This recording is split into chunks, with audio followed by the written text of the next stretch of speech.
Hola, vamos a continuar con el tema de proteínas, con la unidad número 7. En este caso vamos a ver cómo se clasifican y cuáles son las estructuras moleculares que presentan, qué es la denaturalización. Cuando clasificamos las proteínas, las podemos clasificar según la composición química, según su forma y según su estructura. Cuando hablamos de la composición química, podemos hablar que hay proteínas simples que están solamente compuestas por aminoácidos. Es en el caso de la albúmina, la globulina, la histona. Y acá tenemos, por ejemplo, una albúmina bovina, del suero bovino, que presenta en este caso una estructura globular y solamente está compuesta por aminoácidos. Y estos son ejemplos de proteínas histónicas. En el caso de las proteínas conjugadas, son aquellas que se asocian con otro compuesto distinto, además de los aminoácidos, o sea que está compuesto por aminoácidos y otra sustancia. Pueden ser las lipoproteínas que ya vimos anteriormente cuando estudiamos los lípidos, o sea que es la conjunción entre una proteína y lípidos como colesterol, triglicéridos, etc. O puede ser una asociación entre proteínas e hidratos de carbono, que se denominan glicoproteínas.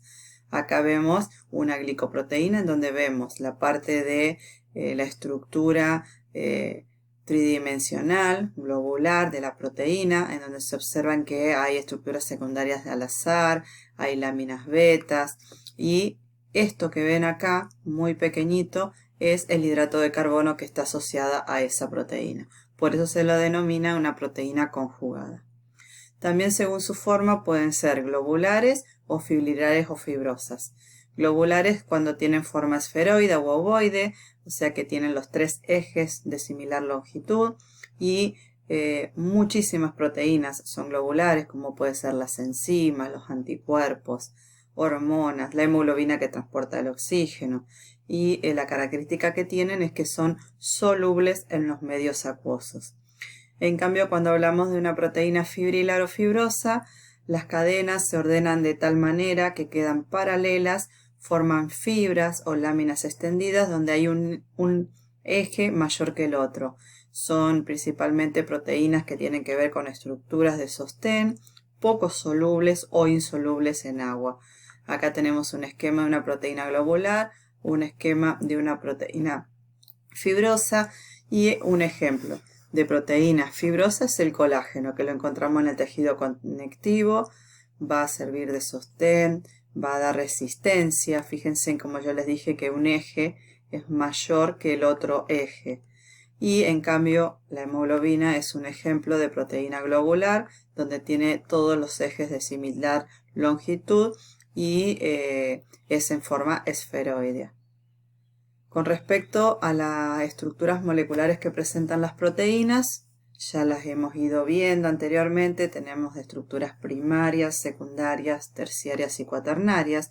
Cuando hablamos de la estructura molecular primaria, hace referencia al número e identidad de los aminoácidos, o sea, qué número y qué tipo de aminoácido conforman a la proteína, o sea, el ordenamiento, la secuencia lineal de estos aminoácidos.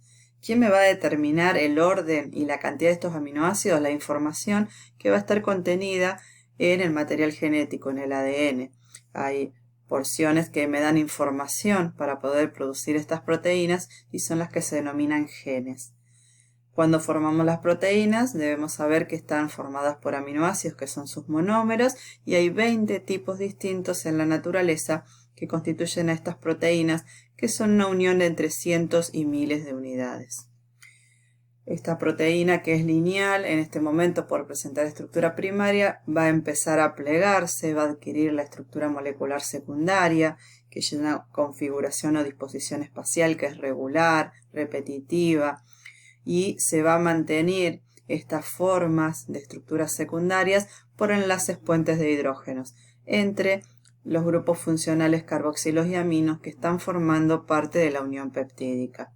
¿Cómo se clasifica esta estructura molecular secundaria? En hélice alfa o alfa hélice, lámina beta plegada, al azar. Si analizamos la alfa hélice, es una disposición de la cadena enrollada sobre un eje central imaginario, como si estuviese envolviendo un cilindro, y se va a mantener estos giros que realiza en sentido de la aguja del reloj, se mantienen unidos, como dijimos anteriormente, por puentes de hidrógeno. Acá tenemos un esquema, fíjense en cómo está enrollada la cadena y se forman puentes de hidrógenos que están acá con líneas punteadas entre oxígenos de los grupos carboxilos de una unión peptídica con hidrógenos de los grupos aminos que participan en otra unión peptídica, y esa es la atracción que se da para mantener estable esta estructura.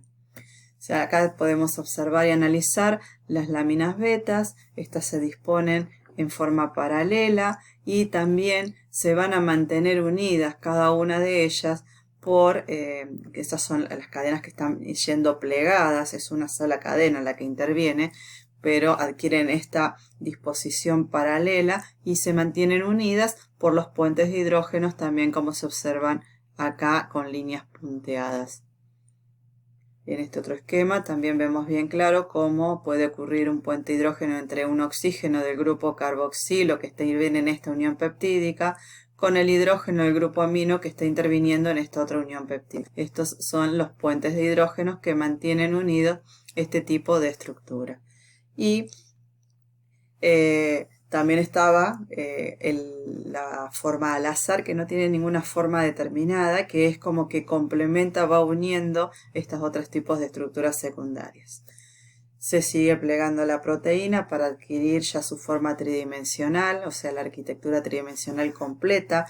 Muchas proteínas van a adquirir esta forma y ya están listas para cumplir función, o sea que muchísimas de estas proteínas, que pueden ser globulares o fibrilares, van a tener estructura primaria, secundaria y terciaria. Acá vemos una proteína globular que, si observamos como estructuras secundarias, tenemos al azar, tenemos láminas betas que están marcadas con estas flechas, tenemos alfa hélice, o sea que en esta están interactuando los tres tipos de estructura secundaria.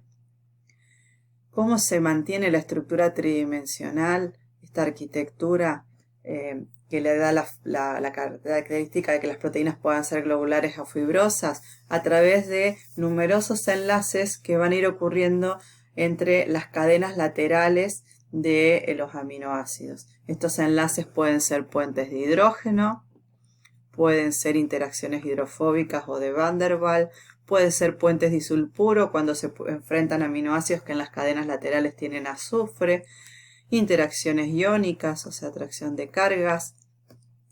Puede haber también interacciones hidrofílicas. Entonces, tipo de enlaces son los que mantienen esta estructura tridimensional, esta estructura terciaria, y la característica es que los que intervienen para formar estos enlaces son las cadenas laterales de los aminoácidos. Y algunas proteínas tienen la particularidad de presentar estructura molecular cuaternaria. Son aquellas proteínas que, para poder estar formadas totalmente y poder cumplir función, participan varias cadenas polipeptídicas que se interrelacionan. Son más de 2 cadenas polipeptídicas y se asocian estas y se mantienen unidas también por los mismos tipos de uniones que vimos en la estructura molecular terciaria. O sea que hay puentes de hidrógeno, puentes disulfuros, atracciones hidrofóbicas, hidrofílicas, atracciones o repulsión de cargas. Ejemplos de proteínas que presentan estructura molecular cuaternaria pueden ser la inmunoglobulina, que está formado por 4 cadenas. Acá vemos una en color verde, otra en color azul, color celeste y color amarillo. Son los anticuerpos de defensa del organismo. O la hemoglobina, que también interviene en 4 cadenas mantenidas, todas estas cadenas, como les dije, a través de los mismos tipos de enlaces que están presentes en la estructura molecular terciaria. Acá hay un ejemplo de cómo se van combinando las estructuras, estructura primaria, secundaria y terciaria. Muchas proteínas ya poseen estas 3 y están listas para cumplir función, y en algunos casos algunas proteínas van a poseer la estructura cuaternaria. Las proteínas Obviamente ya dijimos recién que empiezan a plegarse adquiriendo una determinada forma que le da la característica para poder cumplir función, pero pueden sufrir desnaturalización. ¿Qué significa la desnaturalización? Es la pérdida de estas estructuras, desde la más compleja a la menos compleja. Si tienen cuaternaria se pierde la cuaternaria, la terciaria y la secundaria. Y aquellas que solamente llegan a terciaria pierden la terciaria y la secundaria. Nunca se rompen los enlaces peptídicos, entonces la estructura primaria nunca se rompe. Esta desnaturalización es debido a que por cambios bruscos, por ejemplo, de temperatura o de pH, ante presencia de un álcali, de un ácido, se van perdiendo los enlaces que mantienen a las estructuras terciarias, secundarias y cuaternarias si es que la posee esa proteína. Y puede ser esta desnaturalización reversible o irreversible. Reversible quiere decir que cuando se retira este agente que produce la desnaturalización, la proteína puede llegar a volver a la normalidad. Es en el ejemplo de las proteínas del pelo, que si uno tiene el pelo enrulado y se lo estira, se lo plancha, quedando el pelo lacio, con el tiempo vuelve nuevamente la proteína a la normalidad y se vuelven a formar los rulos. En cambio, una irreversible no podemos volver a lo que era normal el plegamiento de las proteínas. Es en el caso, por ejemplo, cuando hacemos un huevo frito o un huevo duro, que no vamos a poder volver a reconstituir la proteína del huevo, o cuando agregamos, por ejemplo, vinagre a la leche y vemos que nosotros decimos se cortó, eso significa que la proteína se desnaturalizó. La desnaturalización en algunos casos es tan fuerte que no puede volverse a renaturalizar la proteína de la leche. Bueno, hasta acá hemos llegado con los contenidos de proteínas. Esperemos que les haya quedado claro los mismos. Obviamente estamos para responderle todo tipo de consulta por los medios que ya saben y les agradezco que hayan escuchado este video. Muchas gracias.